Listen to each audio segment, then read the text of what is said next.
Igama lami ngu-Inoswaka Ncumalo, umfundisi wase-Abundant Life Global Ministries.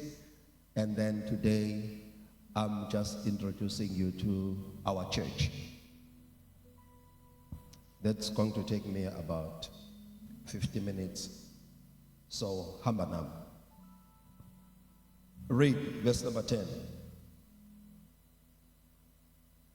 Isela kalizi kungengogweba nokubulala nokubhubhisa. Mina ngize ukuba babe nokuphila, babe nakho kuchichima. Isela alizi ngaphandle kokwenzani? Ukweba, ukubulala nani? Nokubhubhisa. Wazalwane sesivalele le chapter. Bayikhatha le part yokuqala nalabo abakumakhamera bayicima okanye bayaqhubeka nayo, but this is introduction to our vision and our church. Amen. Sengenzela ukuthi sengiyabezwa abanye bathi kusho ukuthi loso swafika nje ngesela wasiyambula asisho lokho. Isela alizi ngaphandle kwani kokweba, ukubulala nokubhubhisa. Thief does not come only to steal, kill, and to destroy. Praise the Lord. Now, but Jesus said, but mina ngizile uze nibe nempilo nibe nayo ibe njani? Ichichile. That's where igama le-abundant life comes from. Impilo, mzwela umfundisi uJaca othe asithini injani? Iyachichile. Because the name of the church comes from i-purpose yokufika kaJesu emhlabeni. Ukuze sibe nempilo enjani? Echichimayo. That's where igama the abundant life is coming from. Now understand?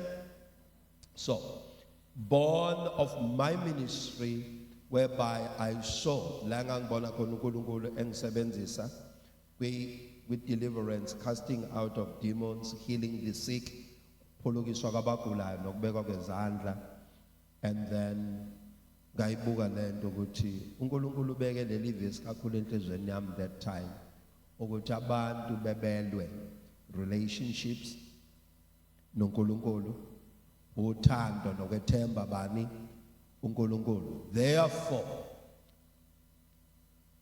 we have to redeem, noma kumele sibahlenge sibakhulule, save people from the works of the enemy ukuze babe nokuphila babe nakho kube njani?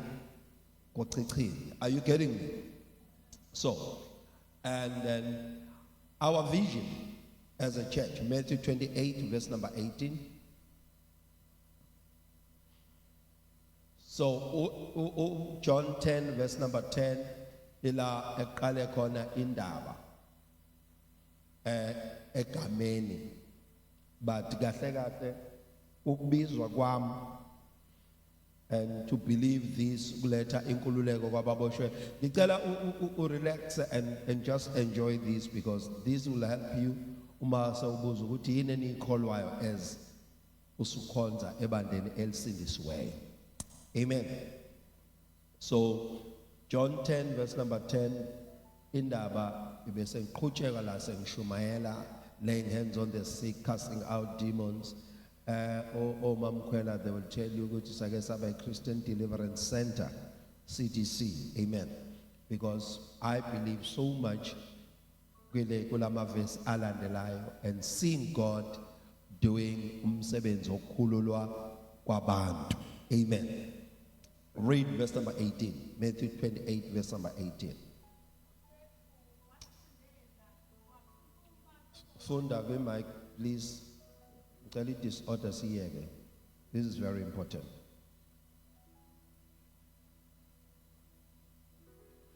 uJesu wasondela wakhuluma kubo wathi, ngiphiwe amandla onke ezulwini nasemhlabeni. Ngalokho hambani nenze izizwe zonke abafundi, nibabhaphathise egameni likayise nelendodana nelikamoya ongcwele. Nibafundise ukugcina konke enginiyale ngakho. Bekani mina nginani izinsuku zonke kuze kube sekupheleni kwezwe. Amen. So now, when we make ilokhuzana la ebandleni, uma sikhuluma about the vision of our church, we just break it short. Siyenze yamfishane, sithi we tell the untold. Yayibona? And then building one church in different or in many places. Saka ibandla elilodwa endaweni enjani ezahlukeneyo. Then we tell or we reach the unreached according to hambani nenze izizwe zonke abafundi. Yayibona? We reach the unreached, and then mese sibatholile abantu, then we teach them according to this scripture. We teach the untaught, we tell the untold. Are you getting me?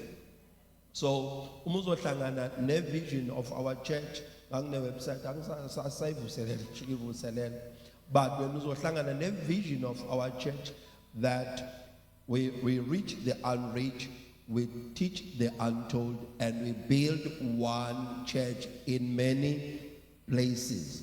That's how we have abbreviated it. Noma siyenze yamfishane ukuze izwakala.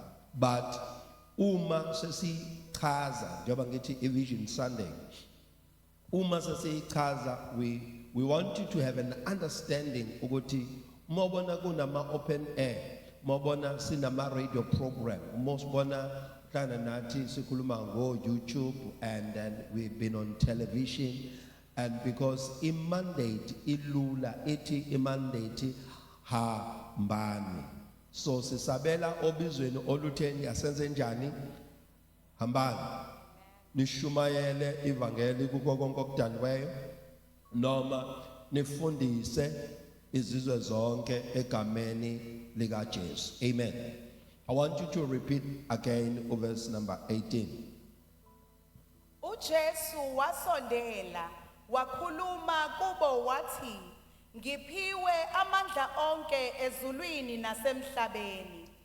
Ngalokho hambani nenze izizwe zonke abafundi. All right. Just for a few minutes, I'm going to run through. It's a little hand, but I'm trusting God for only 1 hour. Amen. Now, uJesu wasondela wakhuluma amazwi athi ngiphiwe amandla onke.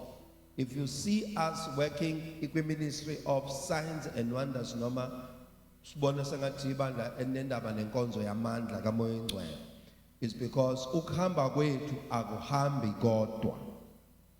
Amen. Mhlawumbe mase ngixoxele and how I was discovered to be a pastor. I never thought that I would be a pastor in my life. Angaze ngikhale ukuthi ayikho into engangiyikhalele njengokuba umfundisi. Wese ngizalwa womunye. So hayi abafundisi bayagosha. Pastors go through stuff. Ungrateful people. Abantu abangabongi. Abantu okwazi ukubathwala. Futhi ke wese ubaba wami indlela epastorisha ngayo. Wayebathwala abantu ebafaka emsebenzini. Balale ekhaya, silale phansi. Kugcwale ekamereni lethu ku-room, silale dining room, uphume dining room sekufika abanye asebezolala dining room ngoba badala siyolala ekitchen. Buku. Bethi bengibingela ukuthi awufathi. Yabe ngixoshwe yini emakini. I didn't like this thing. I didn't like it. Amen. But uNkulunkulu is wise. And then I learned everything in a way that but I didn't like it. But because of my touch, the anointing that I didn't understand, I didn't know anything about, I ended up singing. I love music. I love keyboard. Ozothi manginaka ukuthi hayi ngiyahlabelela ngidlala ikeyboard. Kwagcina kusukuma abantu ezihlalweni bezoyinikela enkosini ngingashumayeli ngicula ngidlala ikeyboard. Sadlala ikeyboard Mangithi sowanyathela amadimoni. Bet bayavuma abantu noma sowanyathela ahayiza amadimoni. Kanti umfundisi uyayibuka le nto. And on the other hand, I'm so schooled up when on the matters of the scriptures. Are you understanding this? Ngavese ngikhulele ebandleni elithanda umbhalo. So I had a clear understanding of scriptures. And then by the end of the day, ngajikela nje ekuseni on a Saturday. You know, today we are going to preach. Futhi nangacabanga ukuthi sokuqala kweinkinga kwakhona lokho ukuthi ngizoshumayela ngoba ngavese ngikhule ngishumayela. You understand? And then how? You know ngihlola ngashumayela. How? Tukutuku. How? Nansi inkonzo engiyenzayo ikhula. Why people are getting more understanding. Ulaqhubeka uhamba. Indaba zokufunda koTeamwork Bible College, indaba engihlangane nayo idala ngabizwa ngumfundisi. Are you getting me? And then signs and wonders taking place, healings taking place, me preaching, people giving their lives to the Lord without me laying hands on them. Njengoba kuzobe namhlanje kunabantu abanenkinga ukuthi bathi ayo bathinta ngani abantu lo baba. Why abantu beginqa kabele angazi nami.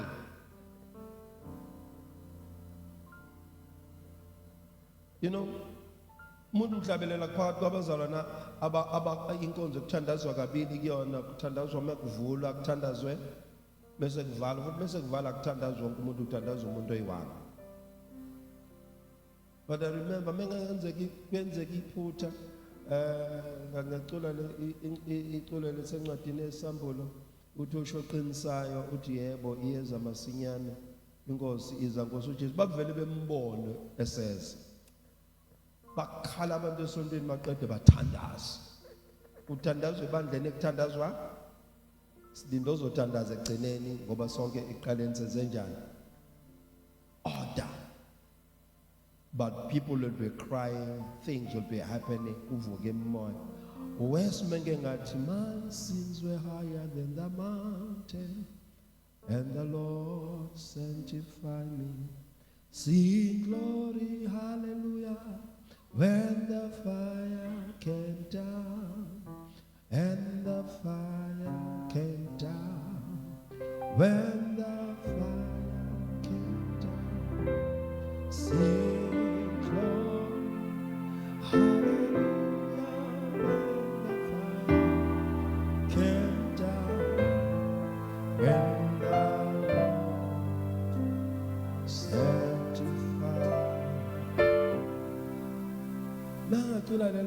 Everything would just get a mess. Not understanding ukuthi ngihamba nani ngenzani. Are you with me? So now, my ministry started from the ministry of music and then came to the word. Now, when I always say bebe thi wabizwa kanjani ukuthi mina ngaze ngibone uJesu ehla egqoke ingubo ezimhlophe nasemaphusheni vele ethi ngiyakubiza wo zongisebenzela angiyazi loo nto mina.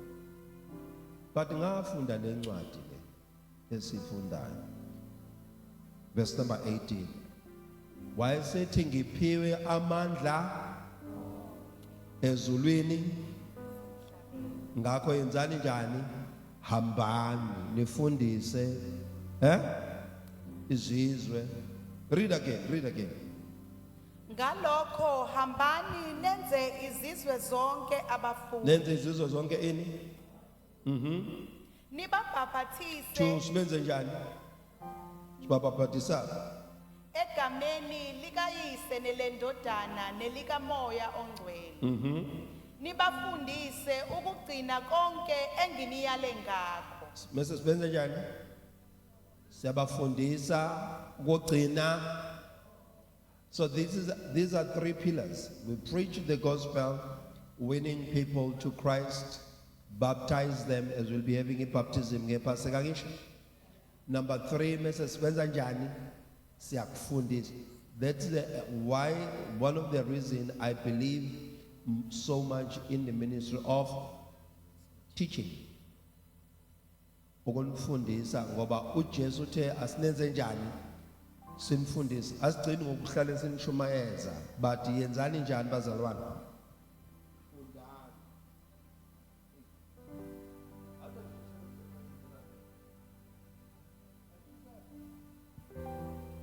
Okay. Then sibafundise ukugcina konke. Yes. Bhekani mina nginani izinsuku zonke kuze kube sekupheleni kwezwe. uJesu unathi izinsuku kuze kube sekupheleni kwezwe. So now our walk with Christ okanye our walk in the ministry, we know that God is with us. Alibonge igama lenkosi. Let's go to Mark 16. Verse number 16.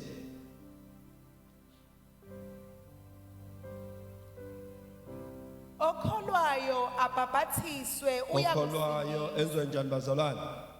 Angithi sihambile sashumayela ivangeli noma sihamba sabenza abafundi. Angithi bese okholwayo enziwa njani futhi?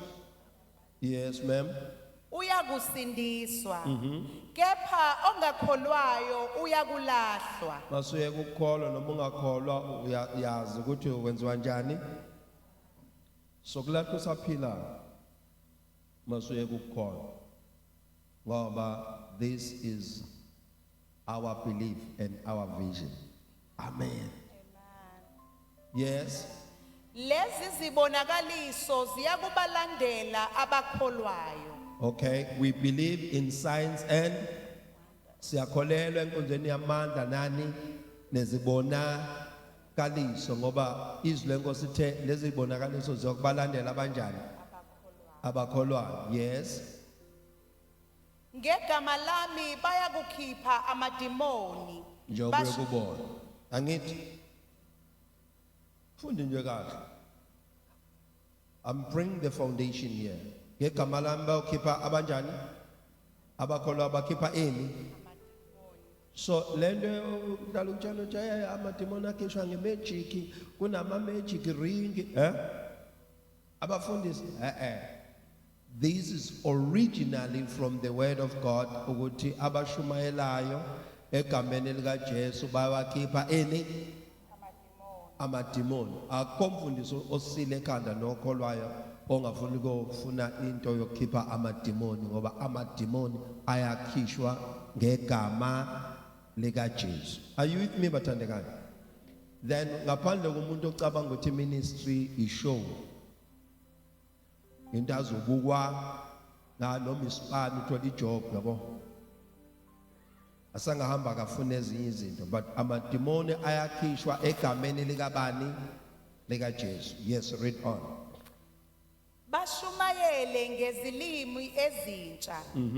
Baphathe izinyoka. Uma bephuza okubulalayo akusoze kwaba nangozi. Okay bazalwane asilungisele ukuthi baphathe inyoka ngoba ungaze bese ngathi kuyashoda lesontweni. Kumele singenise okale yandoda ehla lihamba igaqika inyoka.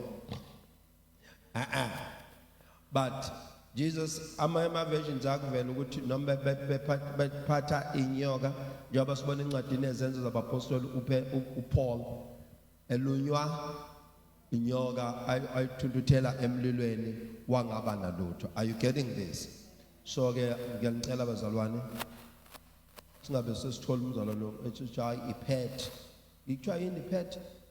It's just a pet, you know. Futhi neBhayibheli liyasho ukuthi soyiphatha lezi zinto. No.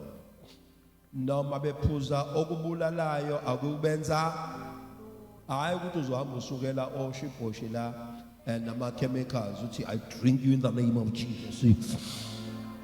Uzofa slim. Noma bekuthakatha bekufakela isibindi sengwele. Uyakudla kungabe na lutho noma bekushaya ngombhulelwa umbhulelwa awuzuku affecta. Are you getting this? So and ngenxa yokuthi uyakholwa egameni likabani lika Jesu verse number 18 ku 28 to 10 ngiphiwe amandla onke ezulwini nakubi kona noma bangalanda izulu bethi bakushaya ngezulu izulu alukuze ukwenza lutho ezovela ibomngani wakho ufike lidlale la eduze uthi awu yaziya yankansela lihamba izulu because amandla esiwanikiwe amandla onke. Are you getting me? Yes. Read on, ma'am. Bayakubeka izandla phezu kwabagulayo. Thina esikholwayo sokubeka izandla phezu kwabanjani? That's why we believe in the laying on of hands. Yingakho sikholelwa enkonzweni yokuthandazela abantu abanjani abagulayo. Are you with me bathandekayo? Okay. Bayakubeka izandla phezu kwabagulayo basinde. Abagulayo besebenza njani? Alisho iBhayibheli ukuthi bayohlala befastile o 40 days ukuze bebeke izandla kwabagulayo abagulayo basinde. Sibeke izandla kwabagulayo basinde ngoba siyakholwa. Amen. Awugqoke ikube simhlophe. Usibe noma ugqoke ired ezikhombisa ukuthi ingozi. Sibeke izandla kwabagulayo basinde ngoba sinjani? Siyakholwa. Awuthi siyakholwa. Thank you. And enye into njalo bazalwane mhlawumbe ake ngiyilungise nale. Enye into iduty yokholwayo ukuthi abeke kobekwa izandla iduty yakhe ukuthi akenze njani asini. Angaze ngiyibulalela ukuthi wena ufuna ukusina. Mengikubeka izandla yazi ukuthi njobe eza nje lo uzongenza njani uzongisindisa. Are you with me? Akuthi mugula uthi ngisayendini kaNkuluNkulu ngizohlangana nomuntu kaNkuluNkulu ozongibeka izandla maqedane ngenze njani. Usho wena ukuthi uzongibeka izandla ngenze njani. Nomuntu kaNkuluNkulu asusa isandla asibekele ukuthi yenza njani bese wenza njani wena. Musu ungasasindi usucabangana. Okay. Yes, read on. Njalo ke inkosi uJesu isikhulumile kubo yakhushulelwa ezulwini yahlala ngakwesokunene sikaNkuluNkulu kepha bona bephuma beshumayela ezindaweni zonke inkosi isebenza nabo iqinisa izwi ngezibonakaliso ezilandelayo. Bazalwane iyona secret le. Uma sisuke sishumayela izwi lenkosi, laying hands on the sick they recover, casting out demons. Ingoba ngavesi khona esuke sihamba naye uyena oqinisa lento esuke siyisho ngokuthi enze izimanga. Are you getting this bathandekayo? Ukuthi nje ugifted. Awubeka ama gift eceleni wena. Sisakhuluma ngegama labantu okholwayo. Cast out demons, ukhuluma ngelimi ezintsha, casting out demons, raising the dead. All these things aziyelwa kwamhlaba yalingana. Zihlalelwe esontweni ufunde then bese uyaphuma uyapractice. Nikhona ka? Okay. Yes ma'am. Oh siphelile. All right, our beliefs in a very I'm moving with a high speed. I've just gone through my vision stuff. So number one, our beliefs, Jesus is the Son of God, born of a Virgin Mary. We call Jesus indodana kaNkulunkulu owazalwa i volunteer ividot eukamala lubani Maria. Number two, siyakholwa ukuthi wafa wavuka. That is Luke chapter 24 verse number 1. Ama beliefs 8 into esiyikholwayo thina la ekhaya njengebandla. Number 3, he is in heaven and he is coming back again. Siyakholwa ukuthi usezulwini futhi unjani uJesu uyabuya. Matthew 24, reading from verse number 35. Just take these things, then we'll be closing soon. Number 4, siyakholwa ukuthi wafa wavuka. He died. Oh, no. Siyakholwa ukuthi those who died in Christ bayakuvuka bamhlangabeze emkhathini. 1 Thessalonians chapter 4 verse number 6. Abase Thessalonica chapter 4 verse number 6. Siyakholwa ukuthi abafile befe kuKristu, those who died in Christ will resurrect to meet Christ in the sky. These are our beliefs, bathandekayo. Amen. Makukhona okunye okukholwa ngaphandle kwalokho, you are free to come ungibuze or text me and send me a message. Mfundisi ubusho ukuthini? I'll answer you with all joy in my heart. Amen. Verse number 5. Number 5, we believe in the laying on of hands. Siyakholelwa ekubekweni ngezandla. Jacob chapter 5, reading from verse number 14.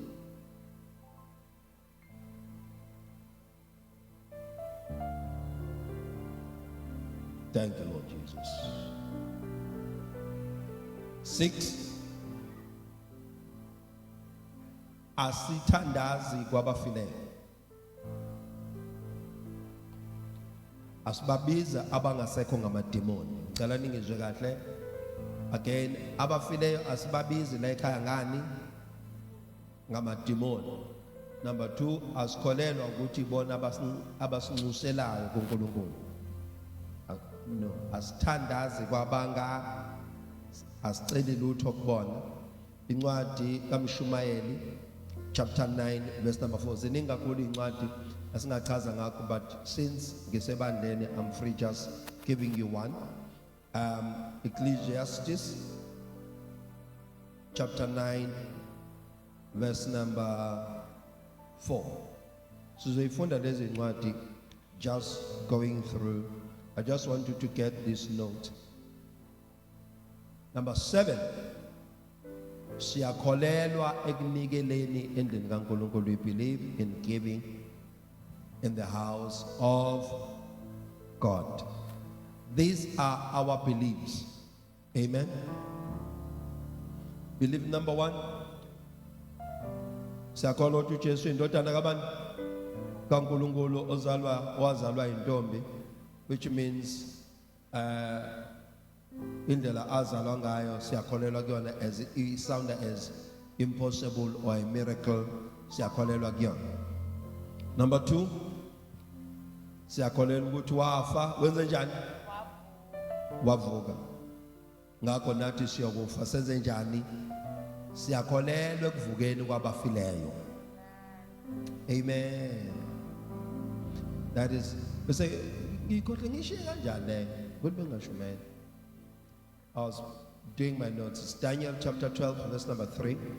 Siyakholelwa ekutheni bonke abalelo othulini nomhlabathi bayakuvuka bawulizwa izwi lecilo. Jaso. Hey, kuna ngishumayele ke manje. Sengiyezwa ke kilozi. Amen. Siyakholelwa ekutheni abafile bawukwenze njani? Bayokuvuka. Ngabe nganitshela ukuba besinesikhathi esikahle sonke ukuthi ngiyakholelwa ukuthi balele. Amen. Babujati, ngiyakholelwa ukuthi abalele banjani? Balele, bayokwenza njani? Bayokuvuka. So angazi ukuthi bazovuka kanjani sebesezulwini.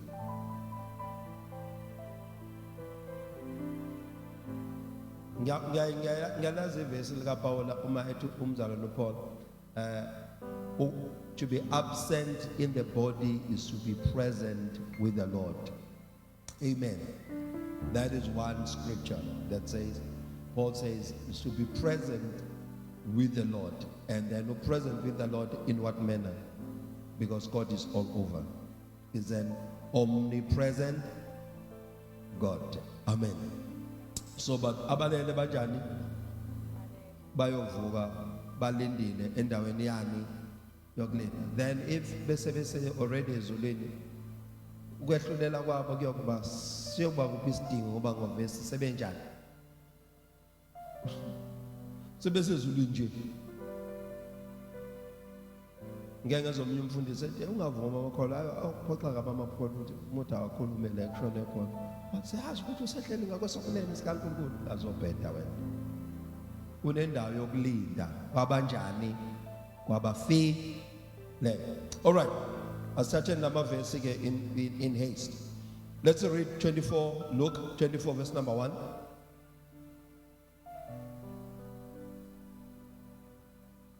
Luke 24:1 uthini?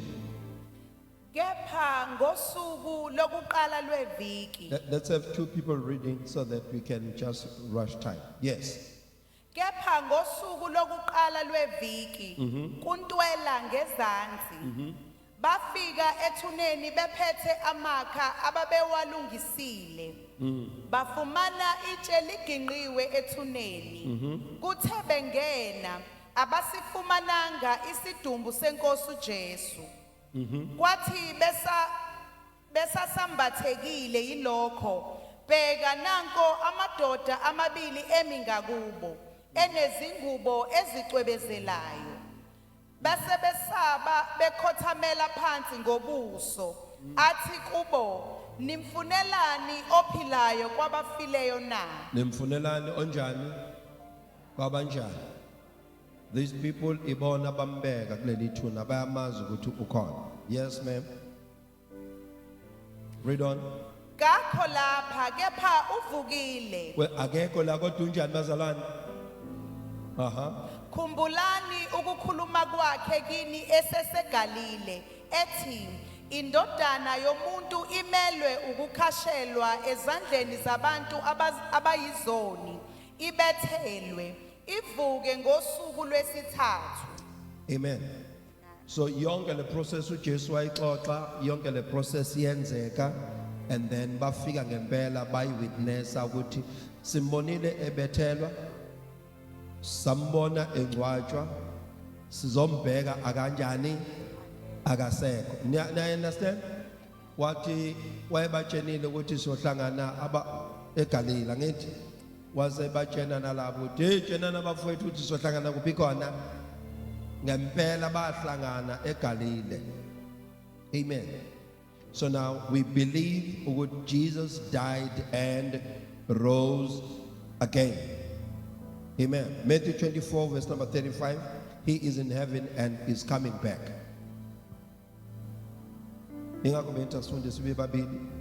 All right. Read.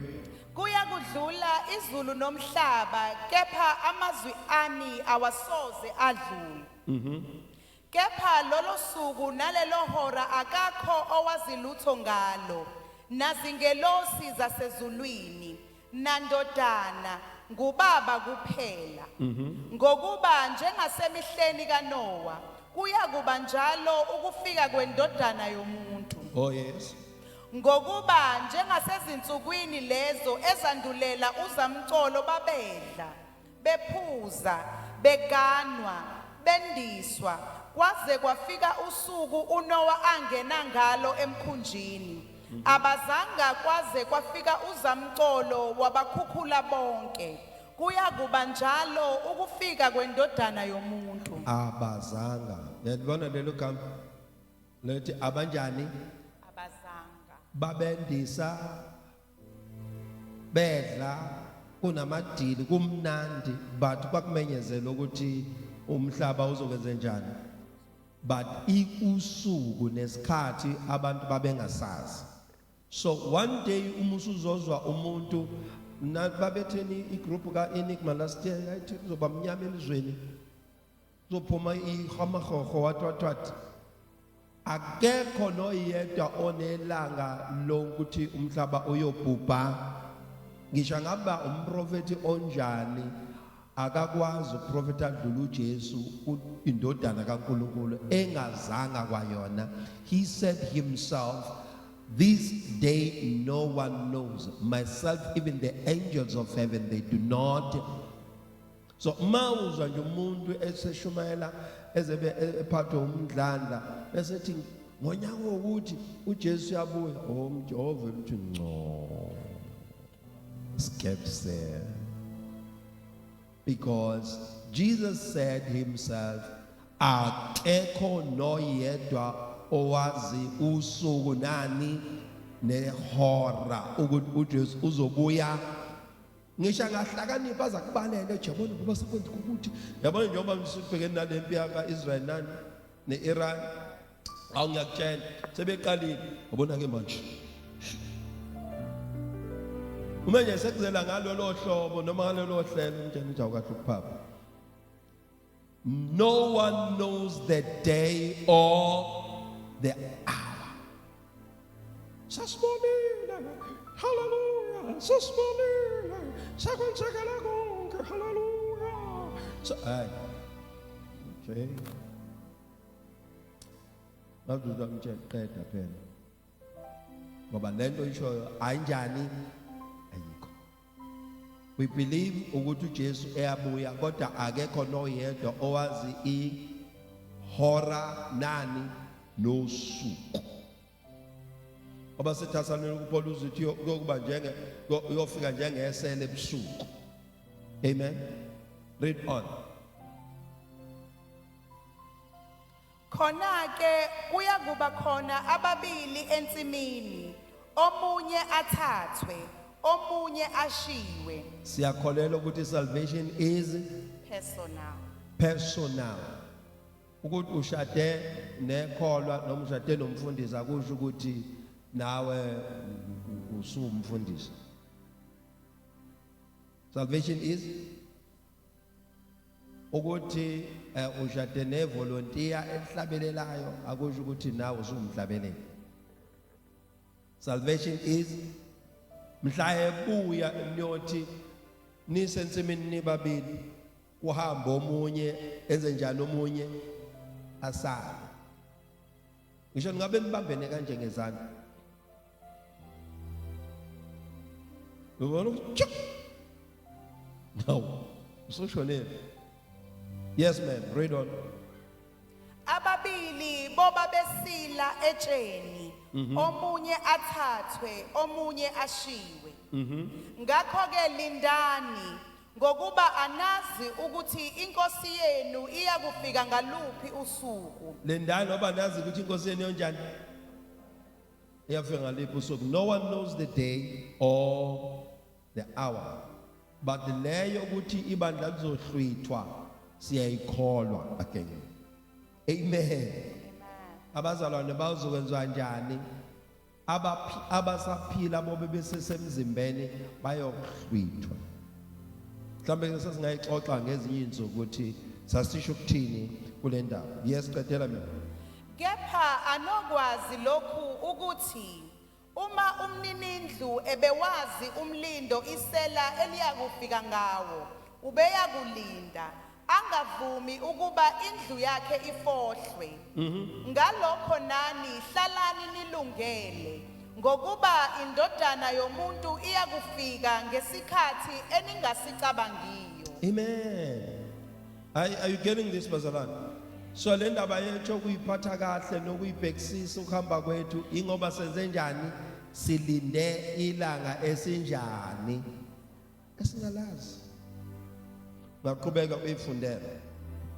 1 Thessalonians 4 verse number 6. The dead in Christ will resurrect to meet Christ in the sky. 4:6. Ukuba kungabikho noyedwa omonayo aphambe umfowabo ngento. Ayibo. Is it 1 Thessalonians? Yes. Ayibo. Chapter 4 verse 6. Okay. Let me check my.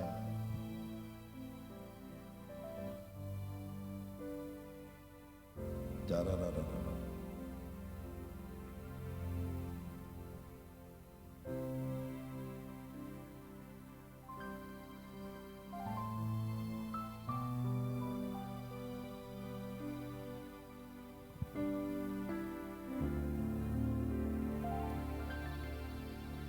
Okay, let me just try to check. Maybe I've confused the chapter and verse. Huh? Chapter 4, yes, verse 13. Okay, let's take that. Kepha asithandi bazalwane ukuba ningabi nakwazi ngabalalayo ukuze ningadabuki njengabanye abangenalo ithemba Yes. ngokuba uma sikholwa ukuthi uJesu wafa wavuka ngokunjalo ke uNkulunkulu uyakubaletha nabaleleyo kuJesu kanye naye. Oh, yes. Amen. Right, read on. Ngokuba lokho sikusho kini ngezwi lenkosi ukuthi thina esisekhona sisasele kuze kube sekufikeni kwenkosi. Okay. Thina esisekhona sisasele siyakuba khona kuze kube nini? Sekufikeni kwani? Kwenkosi. We believe Jesus is coming back and the church will be taken together with Christ. Amen. I'm trying to fly as fast as possible. All right, let's go to 5, what we believe in. We believe in laying on of hands. Jacob. Okay, mfundi. Hey, cishe ngenza iphutha lokuthi ngiyayazi kanti hey, wena usazela nje John 14. Ngobuyisala inhliziyweni mengakhathazeke khona nini khona baba ekhaya kababa lesindeni. Read. Jacob chapter 5:14. Kukhona ogulayo phakathi kwenu na makabize amalunga ebandla amkhulekele amgcobe ngamafutha egameni lenkosi. Umkhuleko wokukholwa uyakumsindisa ogulayo inkosi imvuse noma enzile izono uza kuthethelelwa zona. Amen. So in this we just fold it together. We believe ekubekweni kwani kwezandla nasegcotshweni kwabagulayo ngani bazalwane ngamafutha. Are you with me? Kulungile ngiyazi esontweni la uqhamuka khona. Chambeso Jesu engagcotshwe namafutha. Cha kulungile. But according to the word of God, ngokwesifundiso sezwi likabani likaNkulunkulu, umuntu ogulayo uyabekwa eni agcotshwe ngani futhi nangamafutha akhulekelwe egameni lenkosi. Inkosi iyakumvusa noma enzile isono. Amen. Right? This is not a doctrine, but I'm just giving you the lineup of our beliefs. Amen. We don't speak to the dead. Ecclesiastes chapter 9, verse number 4. Mishumayeli chapter 9, verse 4. Ohlangene nabo bonke abaphilayo kukhona ithemba kuye. Ohlangene nabo bonke abaphila kunani bazalwane? Kunethemba kuye. Ngokuba inja ephilayo ingcono kunengonyama efileyo. Ngokuba abaphilayo bayazi ukuthi bayakufa. Ngicela ukuthi singaze sibe nala ozohamba nje usho ukuthi bafunda iBhayibheli lithi abafileyo bayezinja. Noma bazalwane. iBhayibheli ingonyama enjani? Efile, inja ephilayo ingcono kunani? Unengonyama enjani?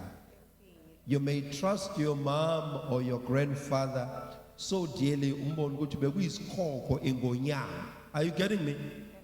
So ayikho into ubaba ekade mehlule kodwa mase efile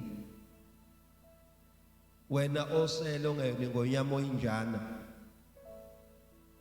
ungcono kunebhubesi eliselinjani.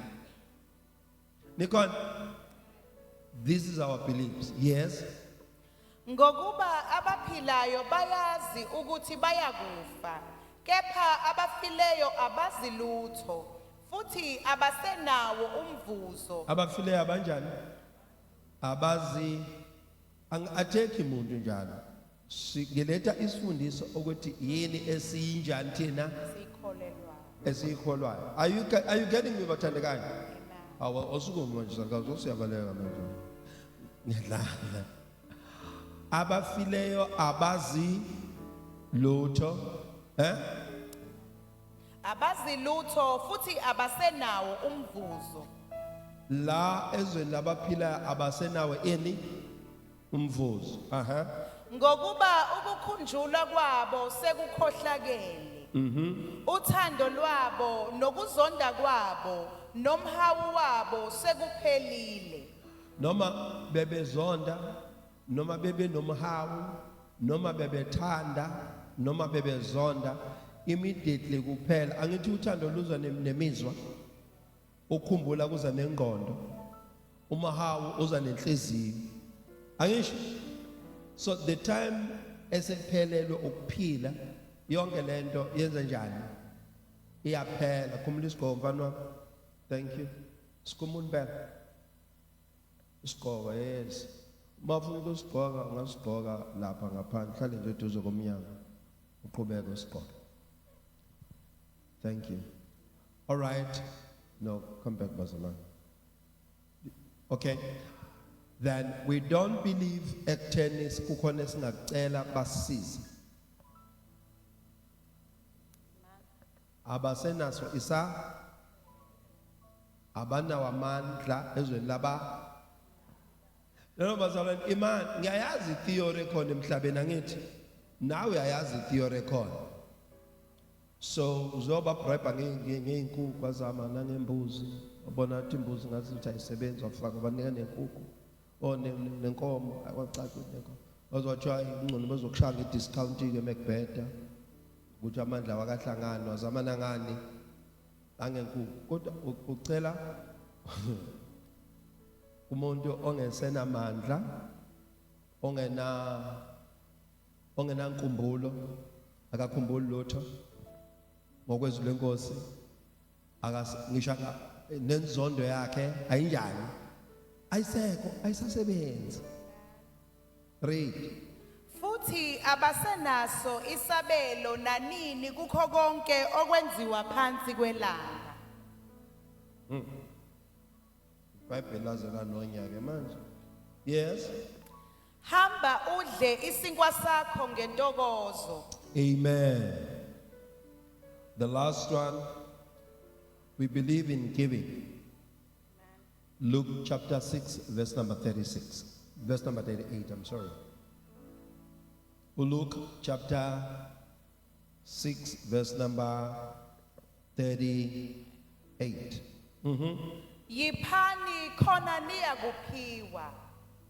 Bayakunipha esifubeni senu isilinganiso esihle, esigqushiweyo, esiqishiweyo, esichichimayo, ngokuba ngesilinganiso enilinganisa ngaso nani niyakulinganiselwa ngaso. Amen. Asivaleke amaBhayibheli noma nama notebooks ethu egameni lika Jesu. Eyaze abandaka inkonzo namhlanje. What's the point of having it ishisa kodwa ungazi ukuthi ukholwa yini? Yayibona lento. Ngiyazi uyayithanda ivavavumo, nami ngiyayithanda. Ngiyakholela nje kwivavavumo umfundisi mase banda nje ayi athi ikhala leshandisi. We'll do these ones in a while, just to revive into yokuthi sikholwa. What is the vision of our church and what is our beliefs? Then we can now begin to deal with whatsoever. And ngiyazi ukuthi khona sebephazamisekile uma bezwa le abengakaze beyizwe la ekhaya ikhulunywa ukuthi asiceli kwabanjani kwabangasekho. So which means next week umsebenzi wami is to bring every scripture, every line to show you ukuthi ngoba le ngiyazi ukuthi onesusa umsindo nephazamisayo. Ikhombisa ukuthi izwi lenkosi lithini ngabanjani ngabangasekho. Alibonge igama lenkosi. asibabizi ngamademoni, they will never be demons. Alibonga igama lenkosi. Nansi into mhlambe in passing engakutshela yona. Ile ukuthi kukhona lento abayibiza ngesilungu bathi it's a familiar spirit. Umoya okhona emndenini owazi indaba zakhona. This spirit iwona moya okwazi ukuthi mekushona uma uzenze uma. Uyamazi ukuthi wayekhuluma kanjani, wayazazi impahla ayegqoka ngoba ngavezwe ehamba naye uma esaphila. Are you with me? Iwona moya lo okwazi ukufika uzomanipulate abantu emaphusheni. Oqhamuke umuntu wakini ongasekho. Ingilozi ezaxoshwe ezulwini zehla noSathane. Ziyakwazi ukuthatha isimo somuntu wakini ziveze zumuntu wakini bese nawe ngokuthi umuntu wakini alibonga igama lenkosi. Umuntu wakini unjani?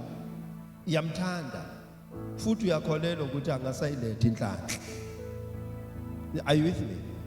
Then bese ufuna ukucela kubani kuwe lo moya futhi uyakwazi ukuthi lezi ezinye izinto obuyicelile ukwenzela.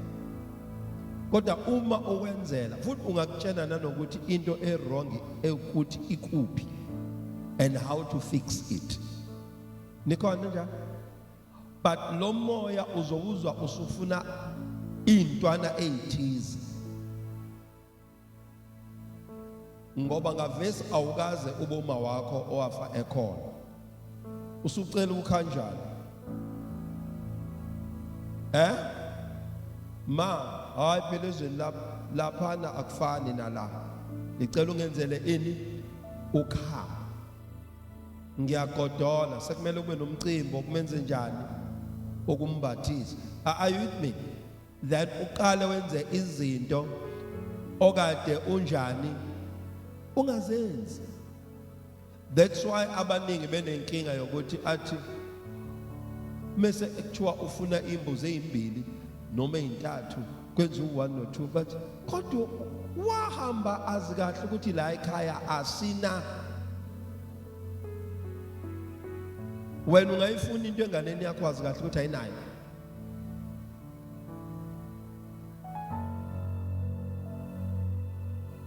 Are you getting me? So afe umkhulu wala ekhaya ethenje utshwala la ekhaya abungeni. Kuyabusefile sekufunakala ini. It's because it's omunye umoya othathe isimo sakhe wathatha iphimbo lakhe bese lo moya ucela izinto ozicelayo bese nawe uyaqala wenza lezi zinto. Ngalendlela uyakukhona ukuphila kwabangakholwayo abayibonayo lezi zinto kungathi ziyabasebe.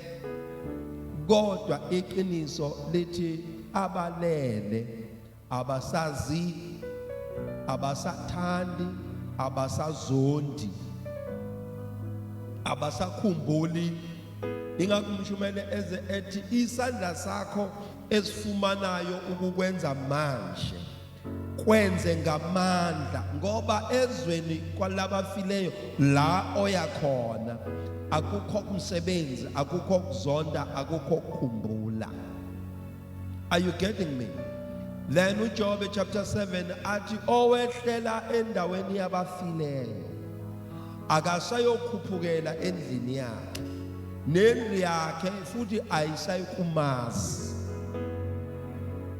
But iproblem esinayo ukuthi uma uvule inhliziyo yakho wayivulela kulento yokukhuluma nabangasekho uzomela umkhuphule endaweni yabafileyo kuthiwa uyomngenisa kuphi khona endlini yet indlu yakhe izwi lenkosi lithi ayisangjani umfakaphi pho.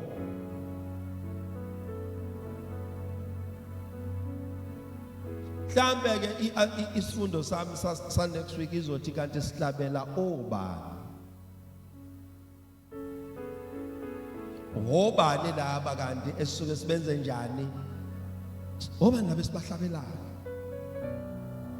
Believe you me, bantwana bakaNkulunkulu nani bantu bami uNkulunkulu angithume kini.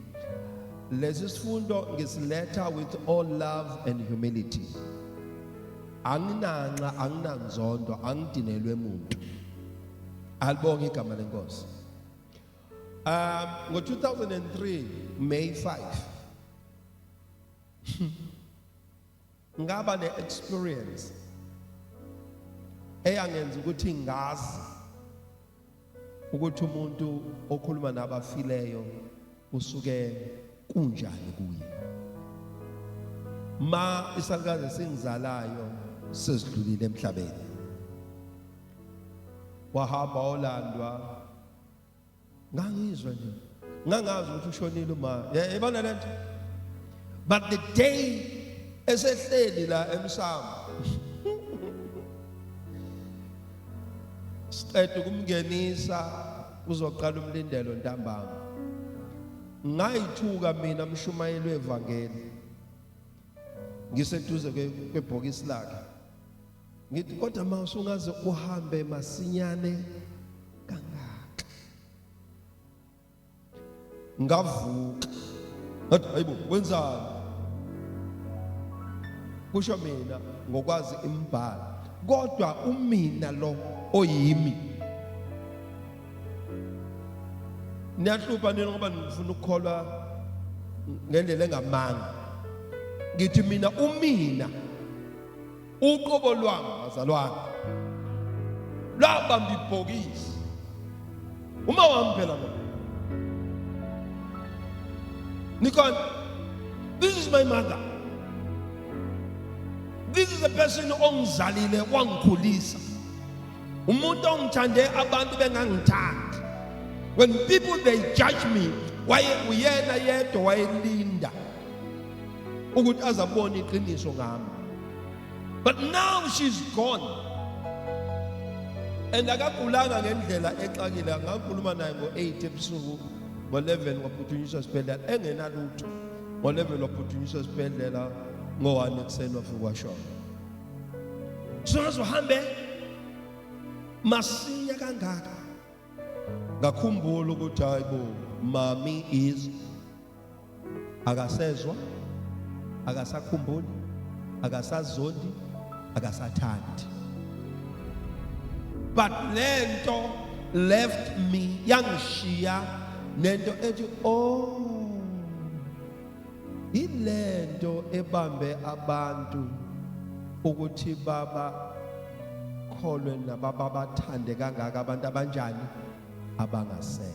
Are you understanding me? From that time I never fought anyone who's speaking to the dead. Nani anginilwi enfikayo ensindisweni. Uma inhlizweni sanamathelo kwabanjani kwabangasekho, but ngiyaniqwashisa ngiyanibiza, come up here. We don't talk to them ngoba izwi lenkosi lisifundisa ukuthi abasezwa, abasaboni, abasazondi, abasathandi, bahleli balindele usuku lokuvuka. Daniel chapter 12 verse number 3.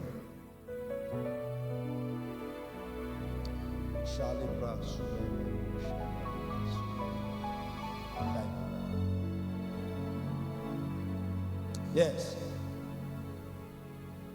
Verse 3. Abahlakaniphileyo bayakukhanya Verse number 2. abaningi abalele emhlabathini wothuli bayakuvuka. Abaningi abalele emhlabathini wothuli bawenza njani bazalwane? Bayakuvuka. Yes. Abanye bavukele ukuphila okuphakade, abanye ihlazo nokunengwa okuphakade.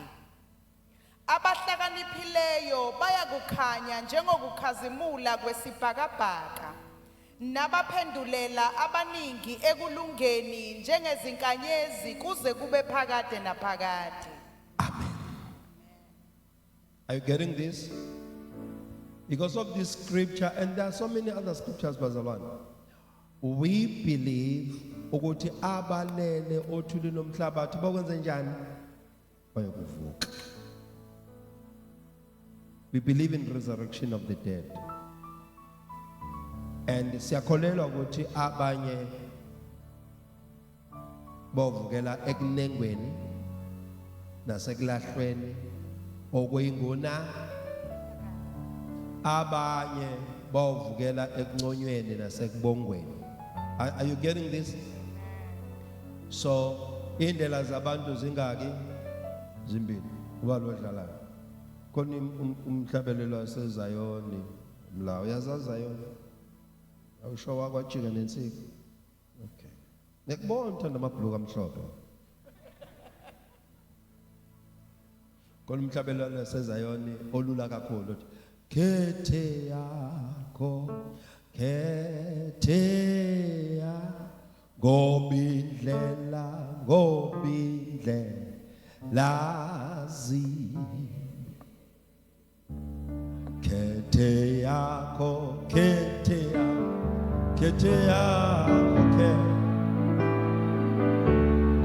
thethelela ngobindlela zi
This is a serious call because ekugcineni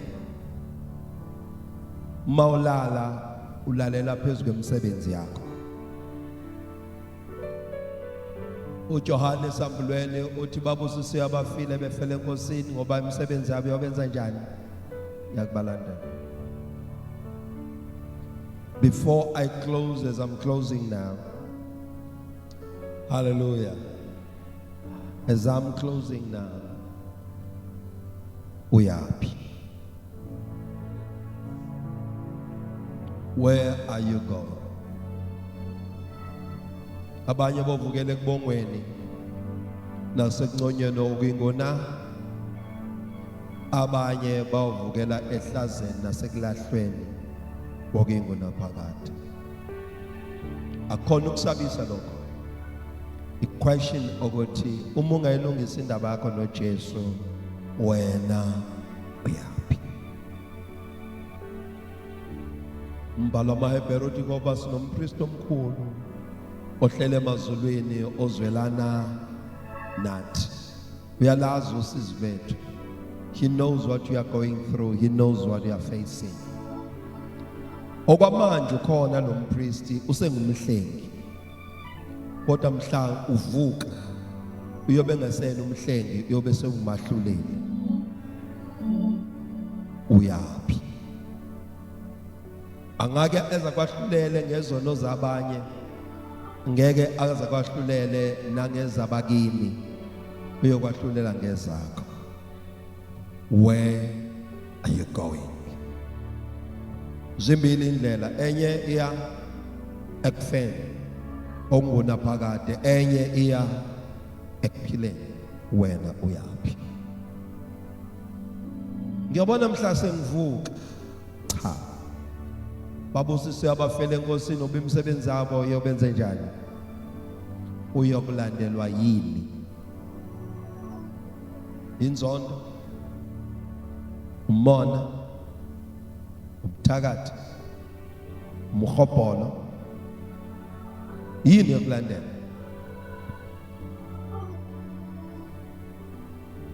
Let me pray with those who are saying, Nkosi uJesu ngisize, ngifuna ukuvikela ekuphileni. Mungayamukelanga uJesu ukuthi abe inkosi nomsindisi wempilo yakho, please come. I want to stand with you. Iza ngaphambili. Ngifuna ukukhuleka kanye nawe. Uthi ngifuna ukulungisa kusakhanya.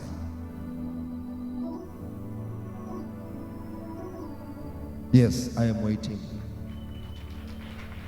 Uyaphi?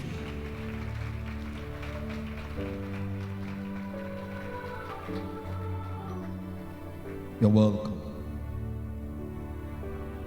Khona omunye uthi ngiyafuna ukulungisa. Ngiyafuna ukulungisa. Ngiyafuna ukulungisa. Boss.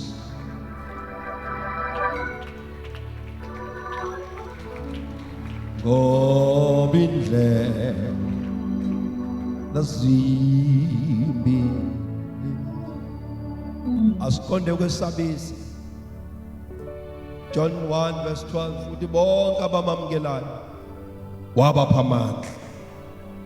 I'm waiting for this one othi ngizoba nawo amandla okuhamba kule ndlela.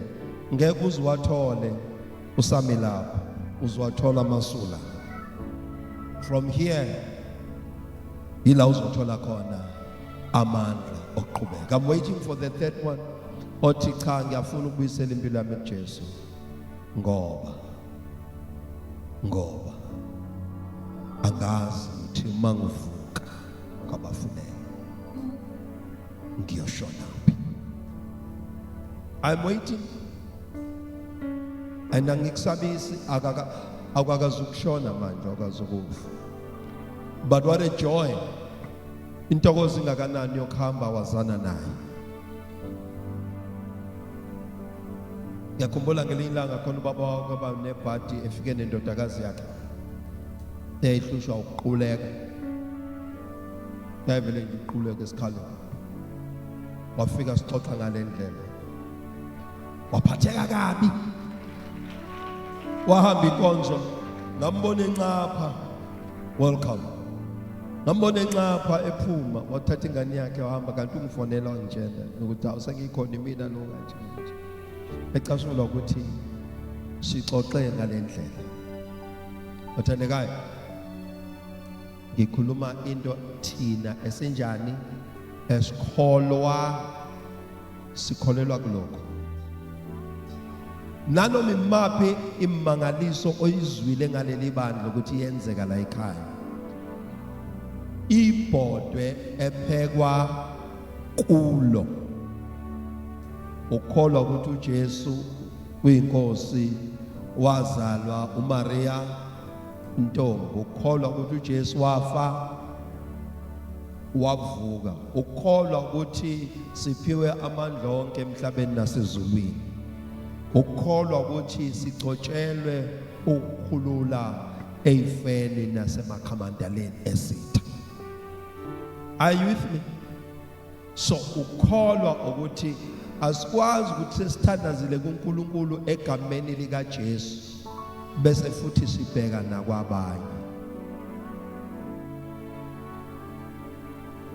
Abanye abawubonanga umangaliso kaNkulunkulu ngoba bathe bethi, baba uNkulunkulu siyacela ungisize nani bomlotshwa bomzilakatha.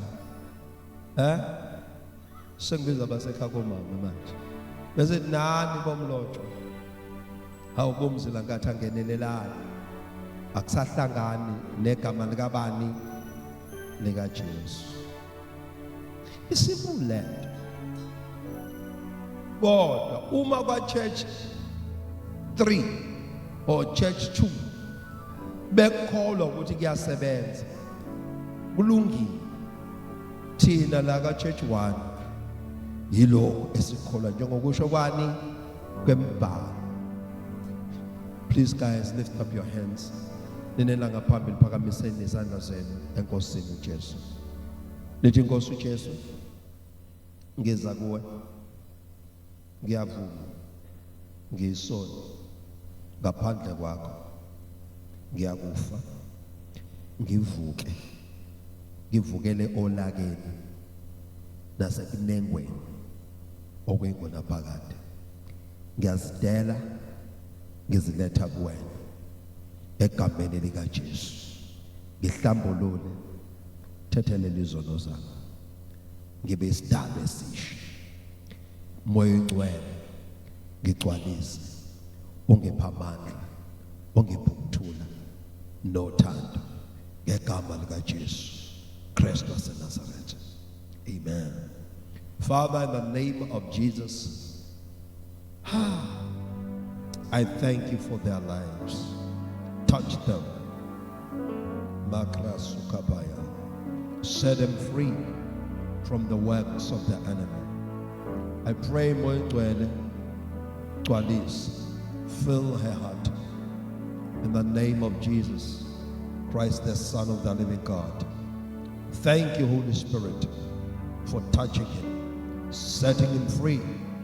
In the name of Jesus. Yabonga ukuthi yamkhulula emsebenzini yonke yobumnyama namuhla impilo yakhe yahlanjululwa isidalwa esisha. Spirit of the living God, I thank you today for her life. Strengthen her. Let your peace thula kwakho kudlula ukuqonda konke. Gcina inhliziyo yakhe, gcina ingqondo yakhe ngegama lika Jesu Kristu waseNazaretha. We thank you, Lord, for the beautiful work that you are doing in their lives. In Jesus' name, amen. Come on, let's put our hands together for Jesus.